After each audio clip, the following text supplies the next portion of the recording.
Thanks, Dean, for the intro. And hopefully a few of you know me already. My name's Kamal Ladwa from Syun Consulting. And today I'm going to be talking about hopefully a few commonalities that you've kind of heard of things that have been discussed today. But really, the kind of key emphasis that I really want to make here is about taking control of your tech stack. And it's, like I said, it's hopefully, like I said, 10-15 minutes of your time, and hopefully things will become a lot clearer regarding your tech stack. So just a little bit about me. So I set up Syun Consulting in 2016. I've been in recruitment for about 17 years. I had my own recruitment business, which I sold. But I was a techie prior to getting into recruitment, and kind of identified a gap in the market where lots of recruitment businesses end up buying bits of kit, and they frankly don't get enough out of it, or they choose the wrong product. So that's really why I've stepped in, to have that sort of mix of recruitment know-how and tech, and hopefully helping as many of you as possible.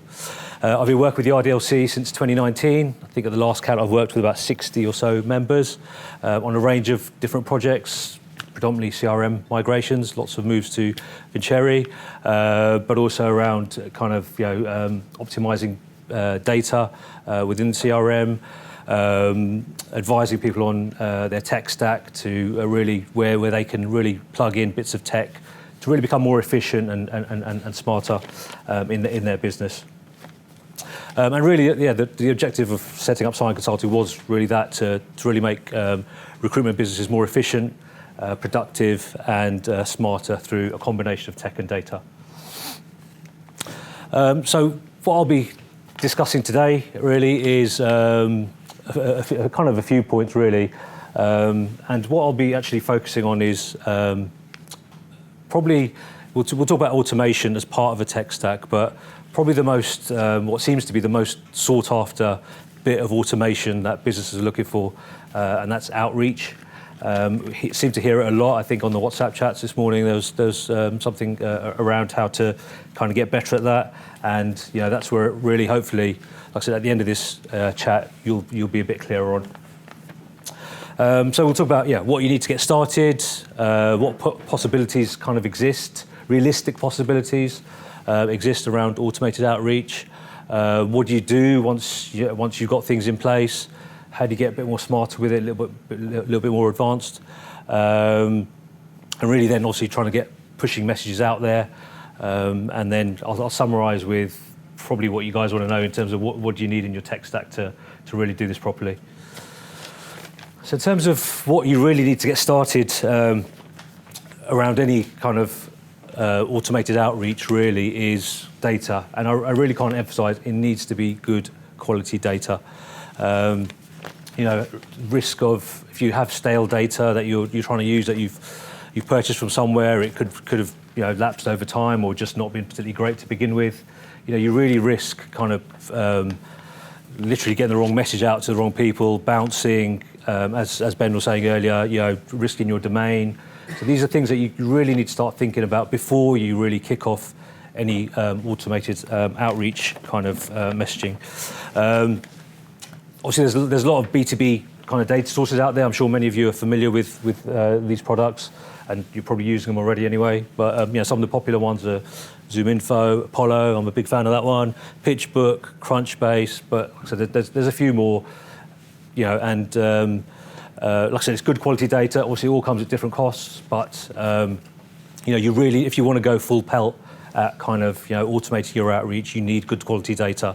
And these are really good places to start to get things moving pretty quickly. I think if you're using any of these data sources, one thing you guys need to be clear about is who is your ideal customer. What is their profile? What is their job title? What industry do they work in? What company size do they work in? What location are they at? These are the things that you need to then segment. I think somebody mentioned it earlier. I think Nick was mentioning it earlier. Segmenting that data to then start doing something with. The other data source is obviously your CRM. Probably not being used as a data source in honesty at the moment. However, there is lots of value in that. But if you are going to start kicking off campaigns using data in your CRM, then you must really get it validated, because the chances are that, you know, it may have lapsed, people sitting at different companies and whatever. So really get that validated before you start doing anything with it, and really then you can start utilising it. Again, you know, automated outreach tends to crop up in conversation, seems to be something that is very popular with people. I think there's a number of reasons why, in all honesty. The first thing is that you guys know that you need to be doing some outreach as part of your business development activities. So it's stuff that's being done in your business anyway, but hopefully being able to put some tech in place that does much of that legwork can only benefit you as you kind of grow, scale, and improve your business. It's something that, again, needs to be done consistently. Again, if you incorporate some tech to, like I said, take the legwork away, for this, then, it's getting done. It's getting done, and it's not getting missed because somebody's off sick, or, somebody's just, doing another task. So this is where, putting tech in place to cover this can only help you. But I think with, again, when you think about the reasons why you want to be doing this,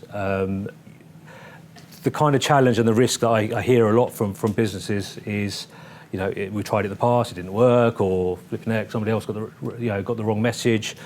And I can't emphasise the fact that you really need to think this out and plan it out and understand what is the journey that needs to happen here. And it's something, unfortunately, recruitment is a very sort of time kind of related kind of business where you want to get the message out there on scale, but again, you probably risk risk do more harm than good if you don't plan this out properly. So like I said, just something to be conscious about. Where you want to be automating outreach, well, the obvious place is LinkedIn. Because your audience is already there. Secondly, because there's actually tools out there that can help you engage and build up your network and connect to people on LinkedIn. Obviously, you'd have heard of a few of these. I think some of them have been mentioned today. So Dripify, Meet Alfred, LinkedIn Helper. There's a handful of them that are pretty good. I'm sure some of you are using them already. I think with those tools, and I recommend these bits of kit, but again, always be conscious of the rules that, and play within the rules that kind of LinkedIn permit, so you don't kind of fall foul. So again, just be conscious of that and not go crazy, because you can get yourself kind of, banned or whatever from LinkedIn. I think whatever product you sign up to, any of these, right, something that's really powerful, I use it myself, and whatever package or what product you go with, there's something called webhooks, which a lot of these products offer. It depends, you may need to sign up to a more kind of premium package, but you really, really must make sure that your package contains those, because what these webhooks allow you to do is actually not only, for example, if you're using Dripify, you've messaged somebody, sent them a connection request, they've now connected. You can actually take that contact data and actually do something with it, rather than just, oh, we're connected, I can message you now without in-mailing. You can actually grab that data, now they've connected, and start getting a bit more clever with things. So like I said, if you're on any of these packages, make sure you've got webhooks kind of as part of that, because you can fire that into other products. Come on, that's a good question in terms of whether it be with that, something like Meet Alfred I'm using myself, or possibly with the email. Is there any data around what stage of the cadence is the most successful in terms of, whether it be Meet Alfred and it's trying a connection request or an outreach or an email, or whether it be an email cadence? Is there any data around which stage is the most successful? I think it's a bit of a hard one to put your finger on, because it ultimately comes down to, are you identifying that? Is your message on point? Are you identifying that right person? Because if I'm trying to, at the day, I'll target people in this room, right? If I was doing it, right, which I do. But if I started targeting, people that manage a bank or something, my connection request success rate is going to drop, right? So I think that, like I said, obviously know your customer. I'm not a marketing guy, right? But that's quite a sort of basic thing to say, know your customer, and then you can build the message around what they need to be seeing. So yeah, I mean, I don't know what the answer to your question is. So I don't think there's a silver bullet there. I do think one thing that I would say that increases your call rate more than your connection rate more than anything else is a sense of humour and taking the piss. I sent out a string of emails all connected, and the third one on email was, "You're harder to pin down than jelly. Third time's the charm. I bet you don't call me. I've started to take it personal." And people started phoning me and email me saying sorry. Right, I've never had it before in my life. It's like, so I can't use it again because I've absolutely smashed it. But if you like, by all means, just try it. But it was just having a sense of humour. And within your business, because it's your community with your lyrics, selling your product to those people, if someone's actually getting better hit by than anyone else, highlight what they're doing. And just find out what it is that they're doing, as opposed to a generic. Generally, if you touch them 4 times, you've got a chance. Yeah, that's what I've been finding is if you're less than 3 times now, just response rate is minimal, but anything 3 to 5 seems to be good. We also think about giveaways. So I think the other one in terms of marketing, if you give away 3 things before you ask for stuff. So I ask for everything in one go. So the easiest way to do it is say, here's some information on here, this, information on this, information on this. By the way, I do this. I've got a cure to cancer. Gosh. Come on, Gary. So I don't know where that came from. Sorry. That's all right. Yeah, cool. So again, I can't emphasise how powerful those webhooks are, and especially when you hook it up to something like Zapier, which I'll come to a bit later, which you're probably familiar with, you just start getting more clever. So just to give you like a real world example, right? So for example, I use Dripify. I connect with, like I said, people that could fit the profile of people in this room. And once you connect, with LinkedIn, once you're connected with them, you can get things like their email address and job title and company that they're at, because LinkedIn permits you, you're a connection. So I've now got that data, but I just want to kind of fire it out there to say, listen, if you had that data, just fairly basic data, where would you be utilising that almost immediately? Would you call them? Yeah. What about if you wanted to kind of do it at more of a scale? No. Cool. That's how I use it at the moment. Cool. Yeah. Cool. Yeah, cool. You know these, webhooks. Obviously, on LinkedIn, they've got 100 CV downloads, and then you put that into your CRM. Would the webhook kind of bypass that as like a bit of a workaround, so you could effectively put more people into your system than 100 before LinkedIn says stop, you've downloaded too many? Well, LinkedIn obviously, they've locked down their API, right? So it's very tough to actually start stripping more from there. But a webhook wouldn't get around that? Not really. No, it depends on what LinkedIn allow. Right. If they allow that, then yeah, of course. But I doubt they do, in all honesty. So look, we've got some basic data, and again, you could pick up the phone and call them. But again, if you want to, we're talking about outreach on scale, which seems to be kind of the kind of topic on people's lips. Then you actually, there's a couple of options, right? You can put it into your CRM. And obviously, I'm a big fan of putting data through the CRM, but it's not actually the best place for this data as it kind of stands, because it's fairly basic data. But what you want to do is actually use a tool a centralised tool. I'll tell you what it is in a minute, that you fire this data into, and what it allows you to do is actually just take control, really. And this is the bit that's really kind of powerful. So you can take this data, drop it into this centralised storage area. So it's available to you all, and from there you can query it, you can update it, you can enrich it, and you can really start getting more powerful with it. And again, the reason why I'm saying take control is obviously, from my days in recruitment, something we all used to think about, and you say to my team was try and take control of the process. I don't think that's changed. However, I think there's still the same kind of rules apply to when you're doing automations and things like that. You want to be taking control over what is happening, who's getting the message, and really being able to identify your audience and what message they're getting when. And again, it could be a case of using advanced tools like Force 24, whatever it may be. But I would be saying there's 2 fundamental bits of your tech stack that you need. I'm going to hazard a guess that some of you don't even have one of them at the moment. So what I'd be taking is taking some basic data and firing a tool such as Airtable. don't know if you're familiar with Airtable. There's a couple of alternative solutions which I'll mention later. What Airtable is, basically, it's a mixture between a spreadsheet and a database, but it talks to flipping everything through APIs. And what you can do with that data, you pull in fairly basic data from LinkedIn, you drop it via Dripify, put it into Airtable, and from there you can then kick off. You can mark things out to say this needs to go into this campaign because this person works for this company. This person is this location. This is where the campaigns they need to be fired into.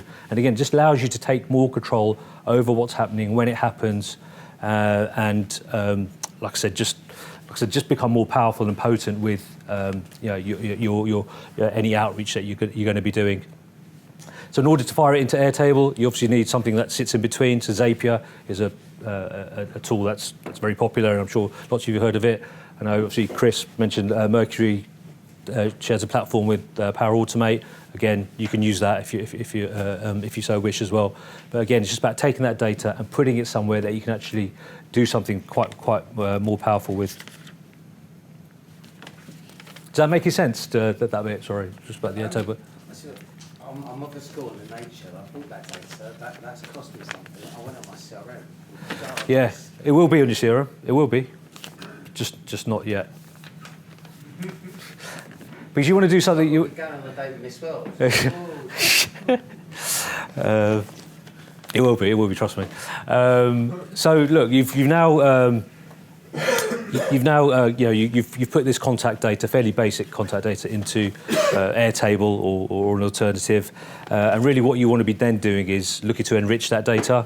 And again, because Airtable talks to pretty much so many tools out there, you can then plug it into other systems that are out there to then enrich that data. It could be that I mentioned data sources earlier. You may want to plug it into Zoom Info, again, Apollo, whatever it is. Be able to enrich that data, so you've just got more opportunity to actually identify where to segment that person, what campaigns they need to be falling into, and what message they need to be getting. And this is where, again, it starts getting a bit clever. And I can't remember who it was, Thomas, I think it might have been you, where you mentioned about ChatGPT and how you need to feed it in order to really get the best outputs out from it. And again, if you've got this data sitting in Airtable, then you've got structured data. You can build out a query in ChatGPT to look at certain fields within that, and then write a query based on structured data, good quality data that you fed into it. And this can then be used to create marketing messages based on the information that you've actually got of that person. It just allows you to, again, incorporate that, which obviously lots of people are looking to do, but do it in an automated way, most importantly, built off the back of good, solid, structured, valid data, and that's really what you want to be doing. So obviously now you've got contact data, you validated it, it's enriched, it's good to go. This is the bit that you now want to start messaging people, and this kind of, like I said, has quite a commonality with what Ben from Blue Can Do was saying earlier around just being careful about what you do in terms of pushing messages out there. It's perfectly doable, but there's stuff you need to be aware of just so you don't fall into the traps of getting your domain affected in a negative way. And these are just purely my opinions, but this is what I'd recommend. So firstly, if you do, and this is to do with sending messages in kind of mass that have been had a level of automation put on them.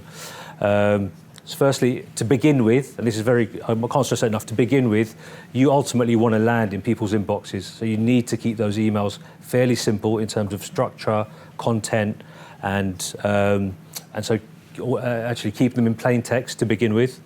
Avoid sending images or attachments, because mail servers pick up on this stuff, that these emails are coming through from this server and they're containing all this kind of stuff, and you can get yourself affected. So keep all that stuff for later down the line, hopefully once they become engaged. Remove links like to Calendly. Again, only start sending those out once people are engaged and actually want to have a conversation with you. Another thing is actually to switch off open or click tracking. Again, these are things that you don't necessarily need them to begin with. I know open rates are obviously looked at, but I think probably the more important metric to be looking at is actually how many people reply back to you, so reply rates to begin with. And also actually initially remove the option to auto unsubscribe from any emails, because what you actually want is somebody to reply back to you to say, hopefully let's talk further. But if they need to get removed, then they'll reply back, because that just builds up the validity of your the domain that you're sending from. So I use SourceWell. So yeah. If I've got them in like a cadence, yeah, I'll need the clicking. Because if they reply, then they might reply, but then they'd still get the rest of my cables. Right? That's right. But this is more to Tom. This is more to do with perhaps people that you've not engaged with in the past. You're not engaged with. It kind of goes against the grain. Yeah. I understand best practice is to not put attachments, to not put click-throughs, but hashtag what's the point? Because we're just having conversation, no one's going to talk to us, just we're saying, hi, we've got jazz hands. When we were talking about, and I understand why you're saying that, I just don't think it works in the real world, it's pointless.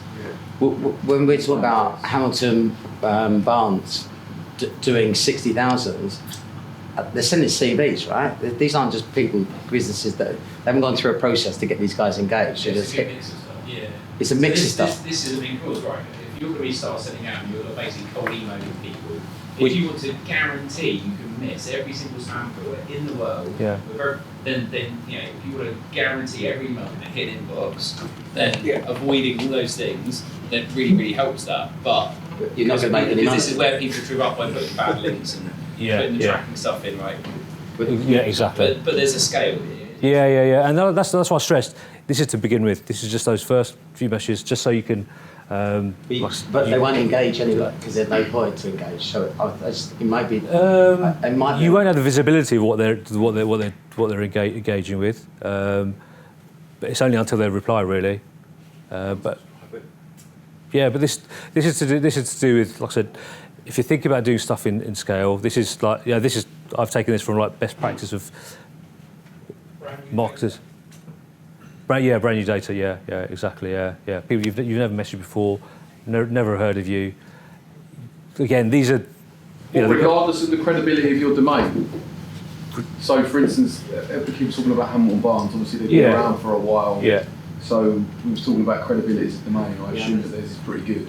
Yeah, of course, yeah. But you're still saying that if, for instance, they were looking to go into a new territory, say, I don't know. So they're going to America for the first time. America. Yeah. Even though they've got a credible domain, to still go through as much of that as possible. Well, it is a bit more complex, like as Ben was saying. Kind of, you need to protect your domain in terms of all the DKIM and SPF and really protect that. But I think if you're thinking about just bashing out many messages from that same domain, as Gary, you were saying, somebody got blacklisted. Whereas everybody else is making money from it. Yeah. Okay. So I think this is belt and braces approach to it, and I don't think any of us in this room was built. We went to the good-looking queue, not the patience queue. Yeah. No, I get you. Yeah, this is it's about kind of just being aware of things to help you get in that inbox. That's really what the kind of purpose of the message is. Can I ask another question quickly while we're still on this domain thing? Ben, you touched on it earlier about like certain associations with like certain domains. So we thought we were being clever but is it a way around by having abc.com, abc.io, abc.eco, or do they, are they clever enough to know that it's all basically the same company? So if you was going to start a new brand, for instance, would you be better off calling it XYZ? So it's completely unrelated to...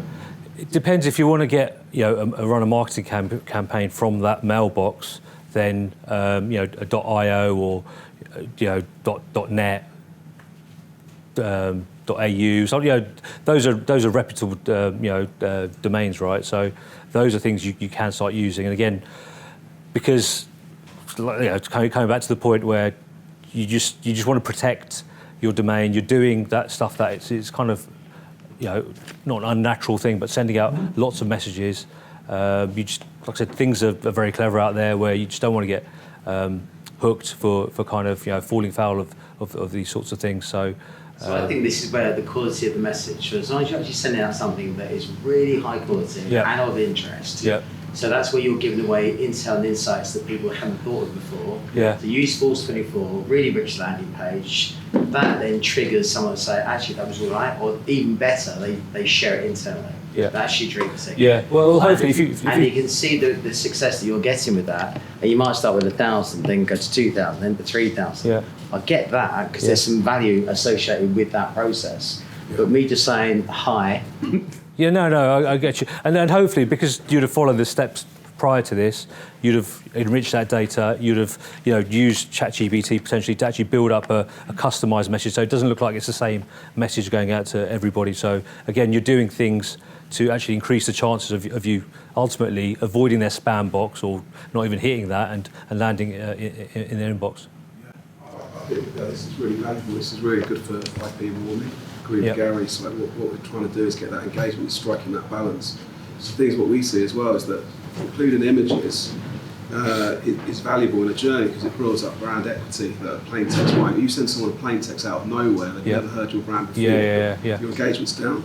So it's dovetailing the two that gets the highest engagement. No, of course, no. I totally agree. This is, like I said, this is kind of almost the extreme to say these are things to kind of just be conscious of. You're the last one.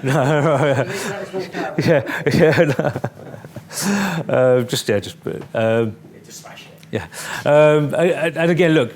Once you've hopefully got these campaigns, they're landing in people's inboxes, which is obviously what you want to be doing, rather than ending up in no man's land.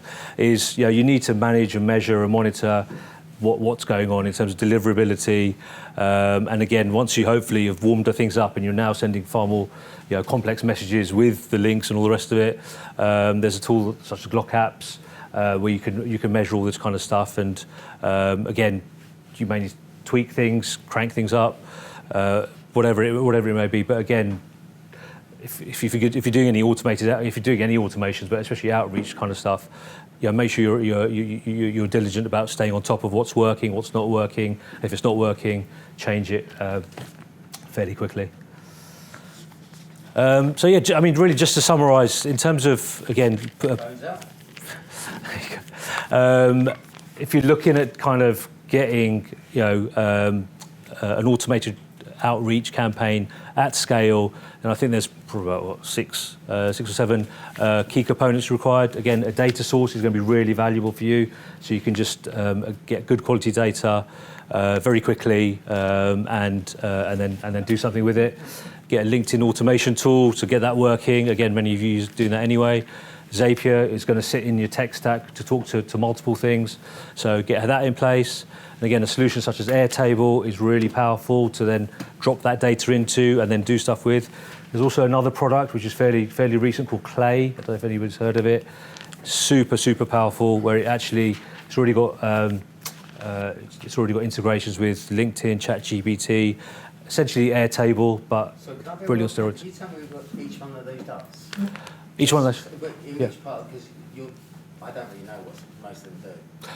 So a data source. So these are so Zoom Info, PitchBook. Thank God for that. I thought it was a product for this. No. It's just summarising kind of the things I spoke about before. What does Zapier do? Zapier kind of sits in the middle between two applications and moves data through APIs between them. Okay. Yeah. What does Zapier do?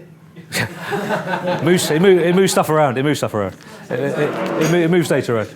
Sorry, what's that? GPT chat as well. Okay, just for Gary to what's it do? We had it if someone got a job on board, they'd send the data to Zapier, then to Outlook, bang an email from me at Outlook to everybody saying there's vacancies coming from this person, blah blah blah blah. Alright, push engagement. Yeah. So not needed, but nice to have. What does Zoho do? Zoho? Well, they've got quite a few products. They've got, they do CRM, they do mail, emails. Not great, I don't think. So no, just Matt mentioned it this morning. So literally, Yeah, we use it. So we use it for CRM, use it for a tipping system, password for all projects, HR. Okay. It's like a, So it does everything. It does everything. Yeah, it does everything. So a data source such as ZoomInfo, that's what you need. You need some Dripify or Meet Alfred, something similar to that. Zapier, that sits in the middle of these tools to use the webhooks to fire that data into something else. Airtable, again, Clay, I'd definitely recommend you check it out. What's Clay do? It's like Airtable, so it's a mix between a spreadsheet and a database. So I was trying not to get too techie today as well. Yeah. So Airtable is the place that you put your data. Correct. Yeah, and then to put it in there, enrich it. And again, if you're talking about sending from multiple mailboxes, then there's a couple of tools out there that allow for that instantly or smartly. Are fairly commonplace, and I think a few of the guys in the room use that anyway. Glock apps to measure how successful you're being with your deliverability, just so you can then change things around if need be. And then last but not least, your CRM. Gary, CRM does get mentioned because ultimately you want to be putting good quality data into your CRM. So once people are engaged and you've got something from them, that's when I would suggest you fire them into your CRM and then again kick them into Force 24, whatever it is. But so you're only getting good quality data going to your CRM rather than clogging it up with lots of noise and people that just aren't interested in what you're doing. Hopefully you won't be adding anything manually to Airtable. That's not the plan of it. It's about taking data from something else and dropping it in there and then beefing up that data and then being able to then say, okay, cool, such and such meets this criteria. Like I said, for example, for Clay, you can drop a fairly basic profile in there. It's got an API with LinkedIn, so it'll grab their LinkedIn profile data, enrich that profile, that line of data of that person with that, and then you can determine saying, okay, if this person has worked for Tesla or something, then this is the campaign that they need to work. But you can determine that type of stuff from Airtable. Like I said, there's a bit of work required, as you can appreciate, to kind of get this in place and working and kind of talking properly. But this is perfectly realistic to kind of do and achieve. It just requires, like I said at the beginning, just a bit of thought on how that kind of journey needs to move along. You could tie Airtable into Dripify, but what's the equivalent for linked helper? Is Clay no, Dripify is like a LinkedIn helper. Oh, right, okay. Yeah. Sorry, sorry. That as well. Right, I've got that. Yes, yeah. But the Airtable talks to so many things. It's such a good, powerful bit of kit, but people don't really understand how best to Finally, use it. just Apollo. Yep. So Apollo is a tool by which you can both scrape. Correct. You can put data in and out of your CRM or Airtable if you really you need to. And then that's the vehicle that you can then push to 424 to build data out to do campaigns. Correct, yeah, absolutely. Okay. Is Airtable like an ELT tool? You could use it for that, but you start getting more complex with it. I think that's unnecessarily complex to do. Can we give everybody a round of applause?